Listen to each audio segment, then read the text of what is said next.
ভগবান হনুমান ছাড়া খুব কম ব্যক্তি ভগবান শ্রীরাম এবং ভগবান শ্রীকৃষ্ণ দুজনেরই সান্নিধ্য পেয়েছিলেন। তাদের মধ্যে একজন হলেন জাম্ববান। জাম্ববানের আয়ুর অনুমান করা প্রায় অসম্ভব ছিল, কারণ তার জন্মের সময় নির্ধারণ করার আগেই ভগবান ব্রহ্মা তাকে সৃষ্টি করে দিয়েছিলেন। ত্রেতা যুগ আস্তে আস্তে তিনি বয়স্ক হয়ে গেলেও তিনি তার যুবক অবস্থায় ভগবান হনুমানের মতোই শক্তিশালী ছিলেন। ভাগবত পুরাণ অনুসারে তার মধ্যে 1 কোটির মতো সিংহের শক্তি ছিল এবং তার শরীরের আকার কুম্ভকর্ণের থেকে কিছুটা ছোট ছিল। তার শক্তির কথা এটুকু ভেবে জেনে নিন যে যখন সমুদ্র মন্থনের সময় দেবতা ও অসুর ক্লান্ত হয়ে গিয়েছিল, তখন তিনি একা পুরো মন্দার পর্বতকে নিজের শক্তি দিয়ে ঘুরিয়ে দিয়েছিলেন।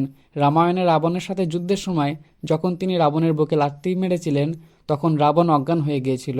আর মেঘনাদ যখন তাকে ত্রিশূল দিয়ে আঘাত করেছিল, তখন তিনি ত্রিশূল শূন্য ধরে মেঘনাদকে লঙ্কায় পাঠিয়ে দিয়েছিলেন।